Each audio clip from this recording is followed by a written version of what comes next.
Connective tissue को हम लोग जो है ना वो डिस्कस कर रहे थे, और इसको हमने कंटिन्यू हमने पढ़ा था कि कनेक्टिव टिश्यू की जनरल फीचर ये है कि इसमें ब्लड सप्लाई बहुत ज़्यादा होती है एक्सेप्ट कार्टिलेज। इसके दो बेसिक एलिमेंट होते हैं, हमने पढ़ा था extra cellular matrix and connective tissue cells. सबसे पहले हमने कनेक्टिव टिश्यू सेल्स पढ़े थे।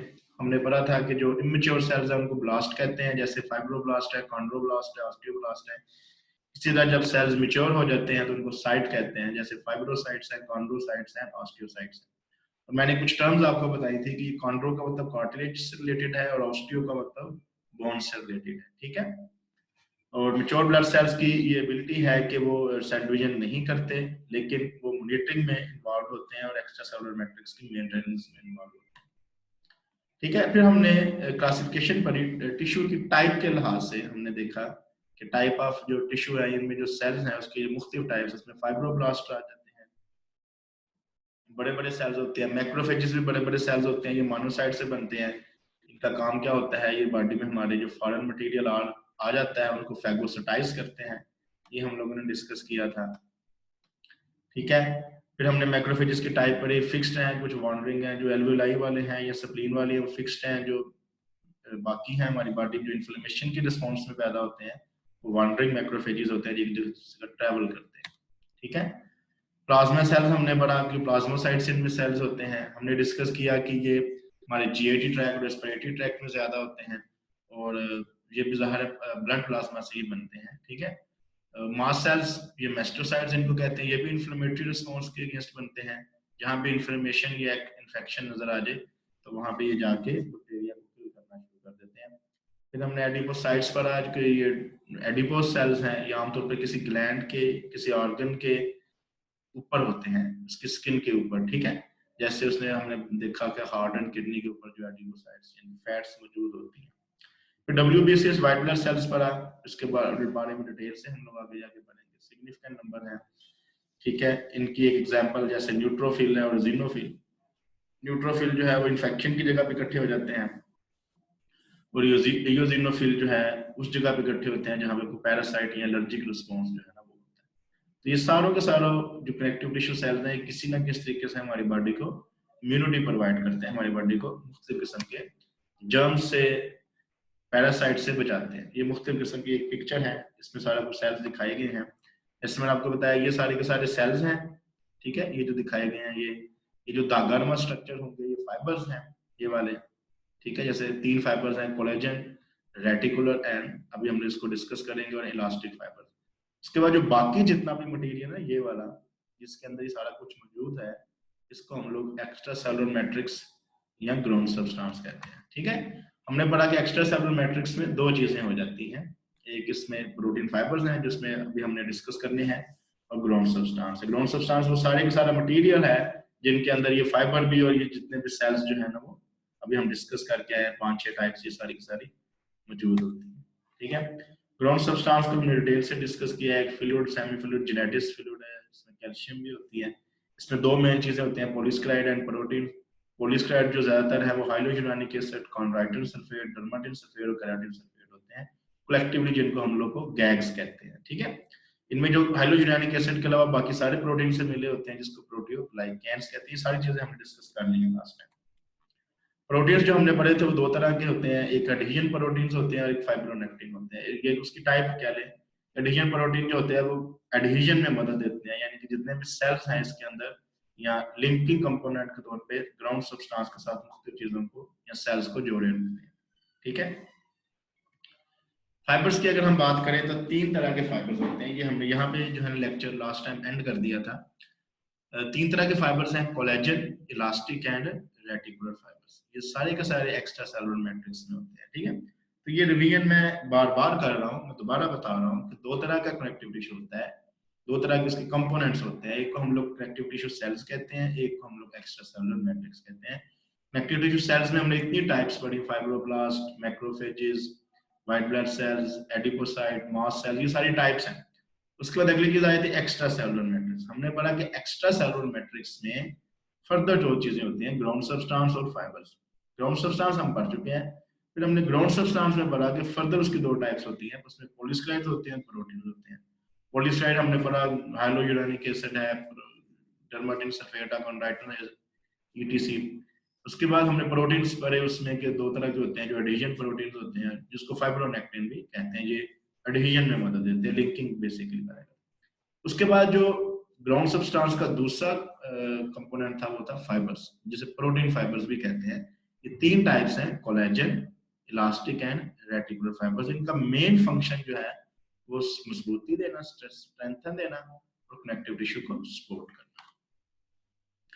तो सबसे पहले आ जाएगी कोलेजन फाइबर्स, वेरी स्ट्रॉन्ग है एंड रेजिस्ट टेंसाइल फोर्सेस। जितनी भी मजबूत या पुलिंग या स्ट्रेचिंग वाली फोर्सेस ये रखती हैं, ठीक है, लेकिन ये इतने स्टिफ नहीं है, which allows them flexibility, इसकी वजह से इनको फ्लेक्सिबिलिटी मिलती है, ठीक है। The properties of different types of collagen fibers vary from tissue to tissue. इनकी प्रॉपर्टीज हर टिश्यू से दूसरे टिश्यू तक डिफरेंट है। जैसे उसने लिखा है कि जो कोलेजन फाइबर जो कि कार्टिलेज में होते हैं और बोन में होते हैं, वो डिफरेंट होते हैं विद सराउंडिंग मॉलिक्यूल्स के हिसाब से। केमिकली अगर हम बात करें कि collagen fibres consist of a protein collagen. Collagen basically में प्रोटीन होता है, और ये बात याद रखें, एक बड़ी इंपॉर्टेंट एमसीक्यू है, क्वेश्चन है कि it is the most abundant protein in our body. हमारी बॉडी में सबसे ज्यादा पाया जाने वाला प्रोटीन जो है वो कोलेजन, और तकरीबन ये 25%, 25% टोटल प्रोटीन से 25% प्रोटीन जस्ट कोलेजन ही होता है, ठीक है। तो दोबारा बता रहा हूँ बच्चे, कोलेजन जो है वो मजबूती देता है, बड़ी टेंसाइल फोर्सेस को रेजिस्ट करता है, यानी कि पुलिंग और स्ट्रेचिंग के दौरान ये बच जाता है, टूटता नहीं है, और इतने ज्यादा सख्त नहीं होते, फिर भी फ्लेक्सिबिलिटी, यानी कि ऐसी चीज है जो कि फ्लेक्सिबल भी है और मजबूत भी है। ऐसी कई चीजें आपको पता है, उनमें ये भी मौजूद है, ठीक है। और बोन और कार्टिलेज में कोलेजन का जो है वो डिफरेंट है। उसके बाद इलास्टिक फाइबर्स आ जाते हैं। कोलेजन फाइबर में कोलेजन था प्रोटीन, इलास्टिक फाइबर्स में इलास्टिन है प्रोटीन, ठीक है। अगर इसको कंपेयर किया जाए कोलेजन फाइबर से, तो they are smaller in diameter, branch and joint together to form a fibrous network within a tissue. तो एक धागानुमा स्ट्रक्चर कह लो कि ये टिश्यू के दरमियान बनाते हैं। An elastic fibre consist of molecules of protein. इसमें प्रोटीन जो है इलास्टिन है, surrounded by a glycoprotein named fibrillin. इसके गिर्द एक ग्लाइकोप्रोटीन होता है, यानी कार्बोहाइड्रेट और प्रोटीन का कॉम्बिनेशन होता है, जिसे फाइब्रिलिन कहते हैं, which adds strength and stability, जो कि मजबूती पैदा करता है और स्टेबिलिटी पैदा करता है। Because of their unique molecular structure, elastic fibers are strong but can be stretched up to 150% of their relaxed length without breaking. इनको इलास्टिक फाइबर्स कहते हैं इसमें कि इनमें बहुत ही ज्यादा इलास्टिसिटी होती है, ठीक है। बहुत ज्यादा इलास्टिसिटी इस वजह से वो कहता है कि इसको आप इसकी अपनी ओरिजिनल लेंथ से 150% तक बढ़ा सकते हैं, इतनी ज्यादा इनमें इलास्टिसिटी होती है, ठीक है। Elastic fibres are plentiful in skin, हमारी स्किन में ज्यादा होते हैं, ब्लड वेजल्स की दीवारों में, जहां जब उसमें ब्लड जाता है तो वहां पे हम जब सीवीएस पढ़ेंगे कार्डियोवास्कुलर सिस्टम, उसमें ब्लड वेजल्स को डिस्कस करेंगे, तो वहां पे हम लोग देखेंगे उसमें दरमियान में एक इलास्टिक लेयर होती है। जब ब्लड उसमें तादाद ज्यादा हो जाती है तो इलास्टिसिटी की वजह से जो हमारी ब्लड वेजल है वो फैल जाती है, ठीक है, डायलेट, वेजो डायलेशन जिसे हम लोग कहते हैं। इसके अलावा लंग टिश्यू में भी मौजूद होते हैं बहुत ज्यादा हद तक। लंग टिश्यू में जैसे हम लोग सांस लेते हैं तो सांस के रास्ते जब सांस ऑक्सीजन अंदर लेके जाते हैं तो हमारे लंग्स जो है वो फैलना शुरू हो जाते हैं। अब वो इलास्टिसिटी की वजह से फैलते हैं, इसलिए ये इलास्टिक फाइबर्स जो है वो वहां पे हमारे लंग टिश्यू के अंदर भी बहुत ज्यादा होते हैं। थर्ड टाइप जो है फाइबर्स की वो है reticular fibre. It consist of a collagen arranged in a fine bundles with a coating glycoprotein. अब इसमें कोलेजन प्रोटीन ही होगी, लेकिन उसके गिर्द जो है ना वो कोटिंग किसकी होगी, ग्लाइकोप्रोटीन की। Provide support in the walls of blood vessel. ये भी ब्लड वेसल्स में होते हैं, उसको दीवारों को सपोर्ट करते हैं, वो इलास्टिसिटी प्रोवाइड करते हैं इलास्टिन फाइबर्स, और ये उसको सपोर्ट प्रोवाइड करते हैं। And form a network around the cells in some tissue such as areolar connective tissue, adipose tissue, nerve fibres and smooth muscle. इन टिश्यूज के जिसके नाम बताए हुए हैं, इनके गिर्द ये क्या काम करता है, एक नेटवर्क पैदा करता है सेल्स का, ठीक है। Like collagen fibre, reticular fibres provides, ये भी प्रोवाइड्स करेंगे सपोर्ट एंड स्ट्रेंथ को। रेटिकुलर फाइबर्स आर प्लेंटिफाइड, ये कहाँ पे होते हैं, reticular connective tissue which form the stroma of supporting framework of many soft organs. Soft organs का ये फ्रेमवर्क बनाते हैं, जैसे उसने लिखा हुआ स्प्लीन, एंड लिम्फ नोड्स। ये सॉफ्ट ऑर्गन्स हैं, इनका जो फ्रेमवर्क बनाएगा, इनका जो कवरिंग बनाएगा, ये किसका काम है? रेटिकुलर फाइबर्स का। These fibres are also help from the basement membrane, sorry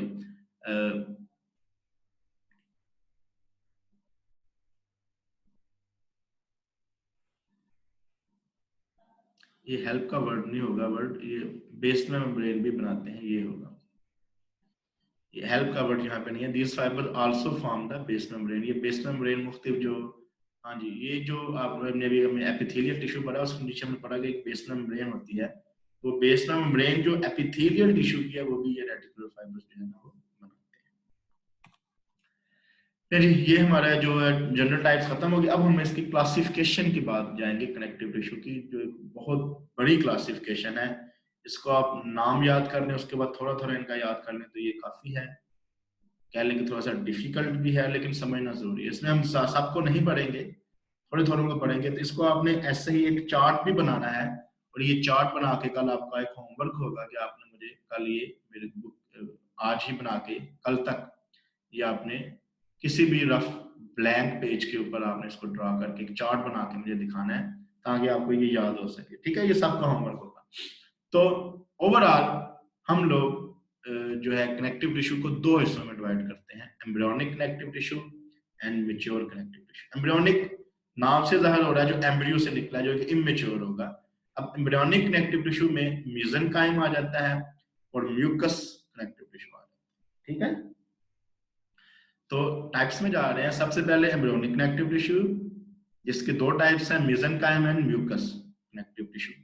उसके बाद आया था मैच्योर कनेक्टिव टिश्यू। अब मैच्योर कनेक्टिव टिश्यू की फर्दर टू टाइप्स हैं, connective tissue proper and connective tissue proper and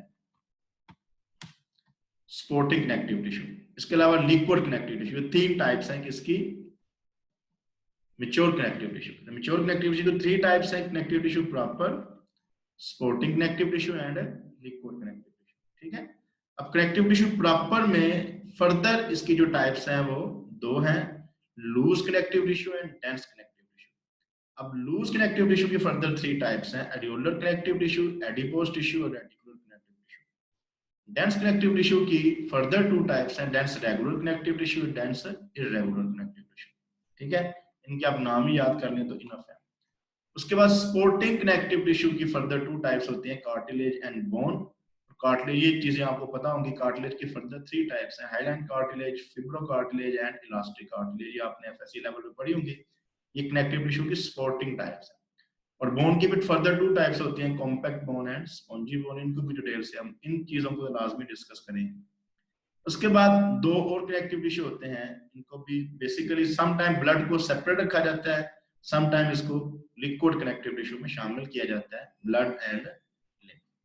ठीक है, तो दोबारा बता रहा हूँ बच्चे, कनेक्टिव टिश्यू की जो टाइप्स हैं उसमें कुछ को आज हम डिस्कस भी करेंगे। एम्ब्रियोनिक कनेक्टिव टिश्यू, जिसकी फर्दर टू टाइप्स हैं, मेसेंकाइम एंड म्यूकस। उसके बाद मैच्योर कनेक्टिव टिश्यू, जिसकी फर्दर फोर टाइप्स हैं, connective tissue proper, sorry three types हैं, connective tissue proper, supporting connective tissue and liquid connective tissue. Connective tissue proper की further two types है, sorry mature connective tissue, connective tissue proper की further two types हैं, loose connective tissue and dense connective tissue. Loose connective tissue की further three types हैं, areolar connective tissue, adipose tissue, reticular tissue. आपने एक ना इस तरीके से एक कह लें कि एक जो जार्स बनाते हैं ना, इसकी क्लासिफिकेशन ऐसे, एक ऐसे ऐसे ऐसे, तो ये कनेक्टिव आपने क्लासिफिकेशन इसकी बना के कल जो है बुक उसमें शेयर करनी है आफ्टर 12 और PM। उससे पहले शेयर नहीं करेंगे ताकि सब लोग बना के जो है ना शेयर करें। Areolar connective tissue, adipose tissue, reticular connective tissue, ये लूज कनेक्टिव टिश्यू की टाइप है। डेंस कनेक्टिव टिश्यू, जहां डेंस होगा, इसकी फर्दर टू टाइप्स हैं, dense regular connective tissue, dense irregular connective tissue. और स्पोर्टिंग कनेक्टिव टिश्यू की टू टाइप्स हैं, कार्टिलेज बोन टिश्यू। कार्टिलेज की तीन टाइप्स आप लोगों ने पढ़ी होंगी। ये स्पोर्टिंग क्योंकि सपोर्ट प्रोवाइड करते हैं, इसलिए आपने कार्टिलेज और बोन याद रखना है, hyaline, fibro and elastic cartilage. इस तरह बोन टिश्यू में compact bone and spongy bone आ जाती है, लिक्विड कनेक्टिव टिश्यू में ब्लड एंड लिम्फ आ जाता है। ठीक है, तो सबसे पहले हम लोग डिस्कस करेंगे embryonic connective tissue. It refers to connective tissue present in an embryo और फीटस। नाम से जाहिर हो रहा है इमेच्योर है, ये वो कनेक्टिव टिश्यू है जो कि हमारे वो पीरियड जो जेस्टेशन पीरियड है, जो माँ के पेट के अंदर होता है, एम्ब्रियो या फीटस पीरियड है, उस पीरियड में जो कनेक्टिव टिश्यू होगा उसको हम लोग क्या कहेंगे, embryonic connective tissue, embryo life में। इसके दो टाइप्स हैं, mesenchyme and mucous connective tissue.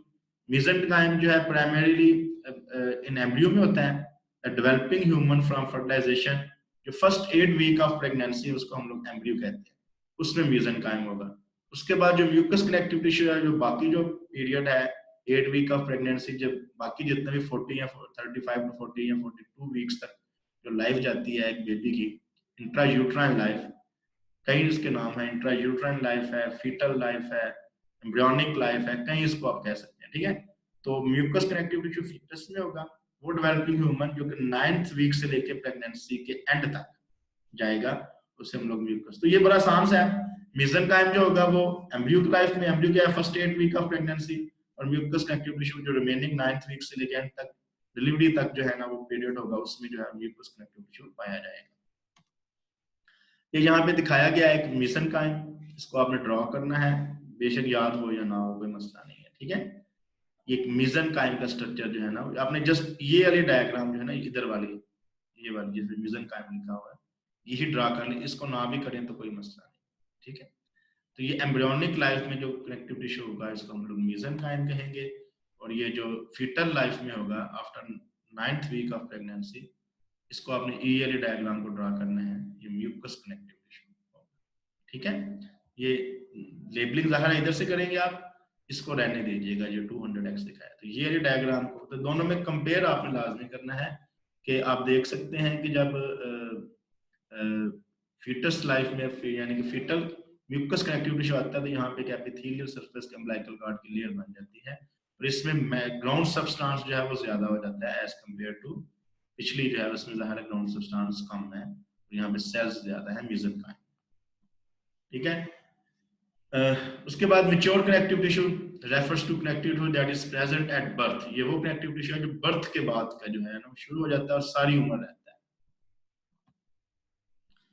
है। इसकी जैसे मैंने आपको बताया 3 टाइप्स थी connective tissue proper, supporting connective tissue and liquid connective tissue. तो connective tissue proper is a type of connective tissue, is flexible and has a viscous ground substance with abundant fibers. ये proper connective tissue जिसे हम लोग कहते हैं ना main connective tissue, ये वो वाला है। और जैसे मैंने आपको बताया था कि इसकी फर्दर 2 टाइप्स हैं, लूज कनेक्टिव टिश्यू और dense connective tissue. Loose connective tissue में जो है लूजली अरेंज फाइबर्स होते हैं। इसकी जो टाइप्स हमने पढ़ा था, ड्यूलर connective tissue, adipose tissue, and बस इनकी टाइप्स के नाम ही याद कर लें वो काफी है। और डेंस कनेक्टिव टिश्यू, इसमें जो फाइबर्स हैं वो जरा डेंस हैं, थिकर हैं, डेंसली पैक्ड हैं। और इसकी फर्दर जो 3 टाइप्स हैं वो हैं dense regular connective tissue, 2 types हैं, ये थर्ड टाइप पता नहीं है, शायद ये भी है, dense regular connective tissue, dense irregular connective tissue. और ये इलास्टिक कनेक्टिव टिश्यू है, बुक में शायद नहीं है, पीछे लिखा हुआ था, यहाँ पे नहीं। ये इसकी डायग्राम आपने देख लें, ये वाली ड्रा करनी है आपने, ये रेगुलर है, देखिए इसमें फाइबर्स जो है बड़ी जो है वो इसमें देखिए आप मैक्रोफेज है, कोलेजन फाइबर है, प्लाज्मा सेल्स दिखाए गए हैं, ये एरियोलर कनेक्टिव टिश्यू है, ठीक है। ये एडिपोज टिश्यू, एडिपोज टिश्यू की एक निशानी याद रखिएगा, इसमें एक बड़ा सा सेल होगा, फैट की वजह से फैट स्टोरेज एरिया बना होगा, ये आप निशानी याद रखनी है एडिपोज टिश्यू। ये रेटिकुलर कनेक्टिव टिश्यू, इसमें जाल सा बना होगा। ये डेंस रेगुलर कनेक्टिव टिश्यू है, और ये डेंस इरेगुलर कनेक्टिव टिश्यू, इसमें इरेगुलर फाइबर्स, उसमें देखें फाइबर्स रेगुलर हैं, ठीक है, क्लोजली पैक्ड है, और डेंस इरेगुलर कनेक्टिव टिश्यू में फाइबर्स जो है लूजली पैक्ड।